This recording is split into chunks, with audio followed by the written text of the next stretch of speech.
Hi friends, welcome back to On Location. I'm your host, Zara Durrani. The show is produced with the support of Terrace Story Hive, and currently we're here in Terrace, British Columbia. My first time being here in northern BC, and my goodness, so many gorgeous views, and I have the privilege of being here at the men's shed right now. Joining me is Bradley Pretty, founder and president, a man with decades of experience working in remote industry, who's now channeling his energy into something deeply human and meaningful, creating a space where men can gather, build, connect, and heal. From garden boxes to medical furniture, the hands-on work here isn't just about tools and timber, it's about purpose, brotherhood, and mental well-being. Bradley, thank you so much for taking the time. Before you get on the road, you guys are off to an adventure. Yes, we are. We're going camping. Where are you going camping? Mahood Lake. Mahood Lake. Grey Wells Provincial Park. Yeah. Very exciting. Yeah. It's a bit of a drive, I hear. It's 10 hours. So, yeah, it's a bit of a drive. But it's normal in BC. In BC, beautiful British Columbia. My goodness, I've been traveling around the world. And when I come back home, when I come back to BC, and especially with the show, I get to go to so many amazing places. It's just making me fall in love with our beautiful province. Let's get into it. What was the moment, if you can remember, that first gave you the spark to start the men's shed? Well, with like most of my great ideas, it came from Catherine. Brilliant. So she had seen a YouTube video with Taylor Baccarat as a MLA, and he was giving a shout out to men's sheds in BC, Vanderhoof, Fraser Lake areas.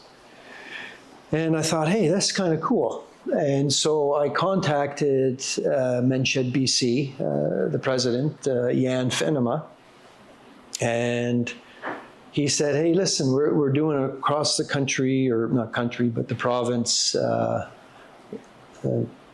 towns, and do you think you could find us a spot to put on an info session in Terrace? I said, sure. And so I went around and I promoted it, and I put up posters and put the word out there on social media. That. And how long ago was this? This was back in May of 2024. Okay, last year. Last year, yeah. So we did the info session, and at the info session, a lot of different groups were represented, not just men, but people that wanted to know about the men's shed. Other community services were there. And so anyway, Jan went into his spiel on men's sheds, and at the end of it, he said, and Brad's going to take it on. And I guess my eyes gave it away that I was like shocked, and in front of everyone. In front of everybody. So you had no choice. You were thrown into it. Learn to swim. Put on the spot right then and there. And Jan's wife, Audrey, she said, maybe you better ask him first. So I said yes, and the rest is history. Lovely. Yeah. Lovely. So how have you seen the men's shed evolve in the last 14 plus months or so? We started off at the garage community space, and Sharon Bannister was fantastic. I said, Sharon, we need a space to have meetings. I said, but we have no money. And she says, that's okay. But I said, we want to pay our way. And I said, what do you need? And so from that, we built, I believe it was 9 raised garden boxes out of yellow cedar. Beautiful, wheelchair accessible, and that was our in to start.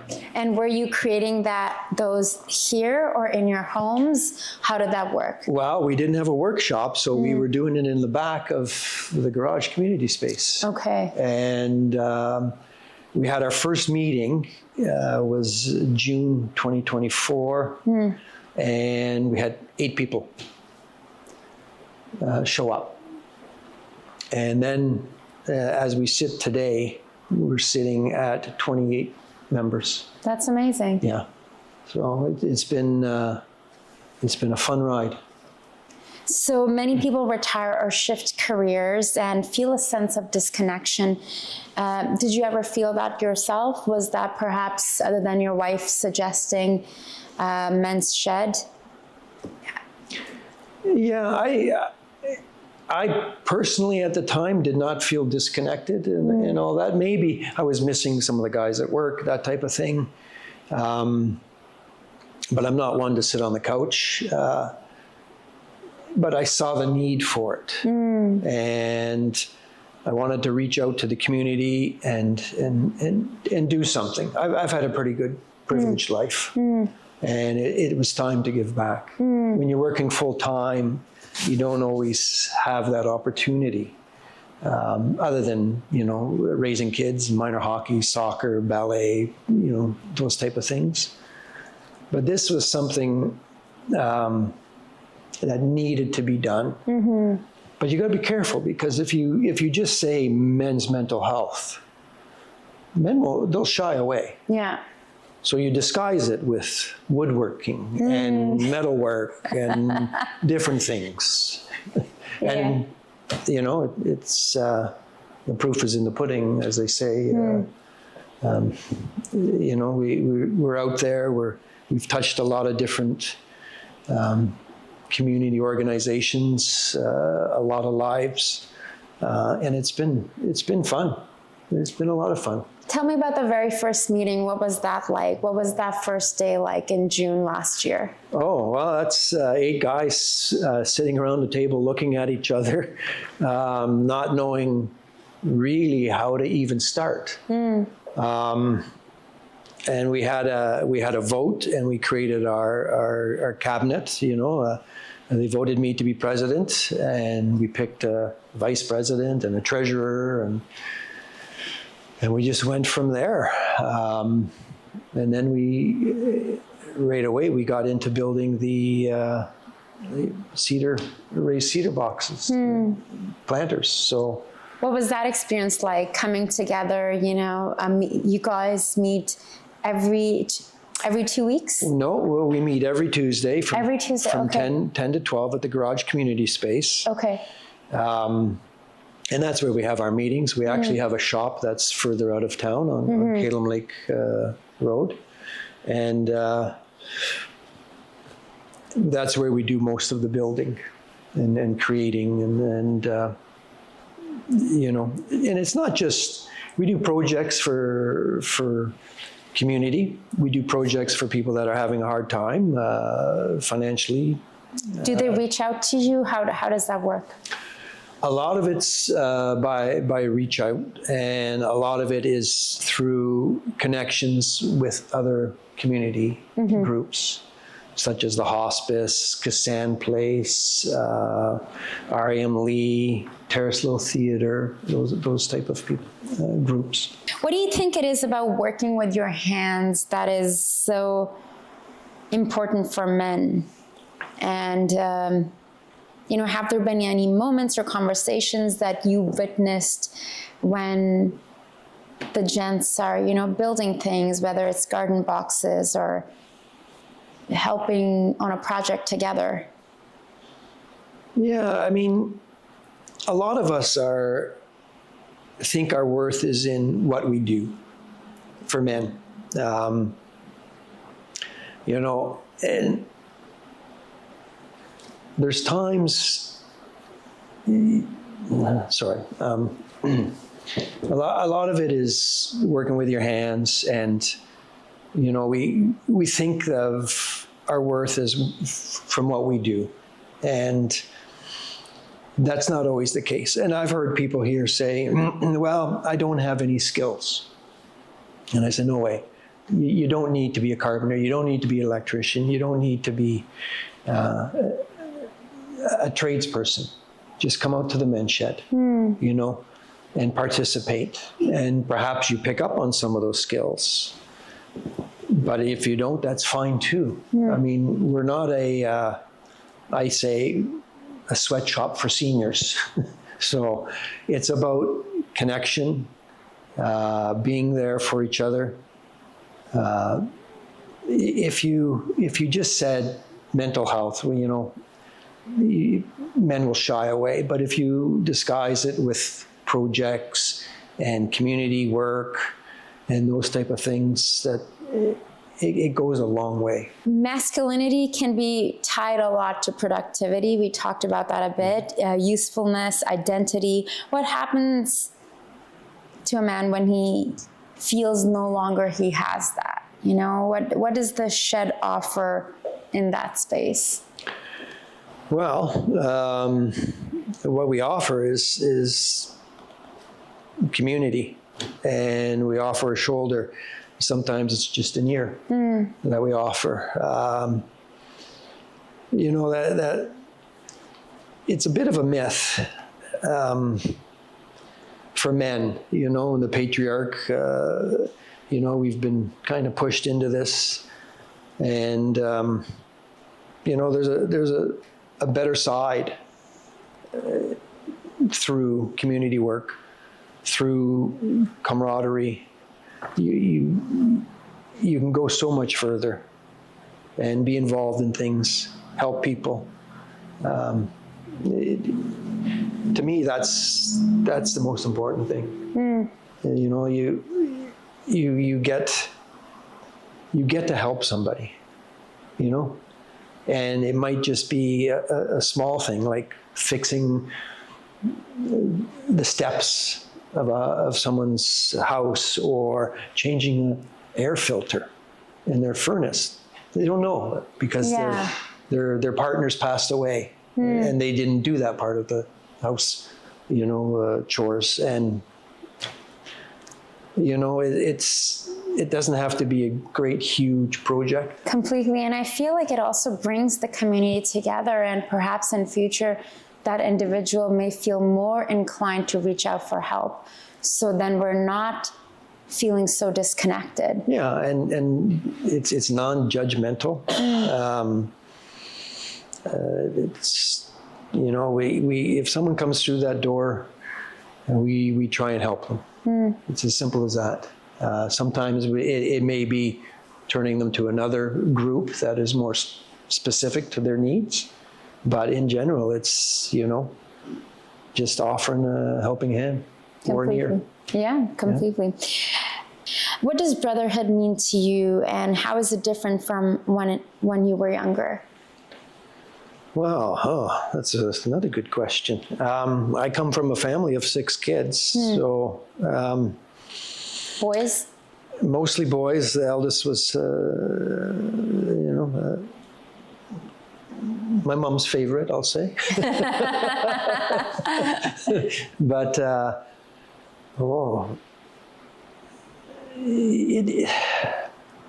brotherhood's it's an odd word to me. I mean, to me, it's, you know, just being available for people. And it doesn't have to be a big act. It can be, you know, just, hey, how you doing? Like, what's going on? We start every meeting with what we call a wellness check. And we go around the board and we say, hey, what's going on in your life? Do you need anything? You need help? But there's, you know, camaraderie amongst the group, and they look after each other. They're always looking out. Hey, so-and-so might be having a hard time. You know, we should give him a call. Or, hey, have you heard from him lately? Oh, yeah, let's ring him up. Let's find out what's going on. I'm David Grubb, and I've been a member of the association here since we started. Amazing. David, what did you used to do before? I spent many years in industrial supply sales. I retired quite recently, actually. And then I did a lot of volunteer work as I was working. Okay, what kind of volunteer work? I used to teach adult literacy in the prison system. And when I moved to Terrace, I got started with one of our local volunteer fire departments. And I spent 15 years with the fire department. I started as a rookie, obviously, and ended up being the assistant fire chief. And sadly, I had a medical issue, so I had to retire from that. Took a few years off. I wanted to get back into volunteering. So I started with the Hospice Society, and that kind of led to the Men's Shed. How have you seen the Men's Shed evolve and grow, and are there any particular moments that stand out for you in the last year? I see us getting more and more involved in trying to work with other societies to work within our city here to just to increase the standard of life for more people.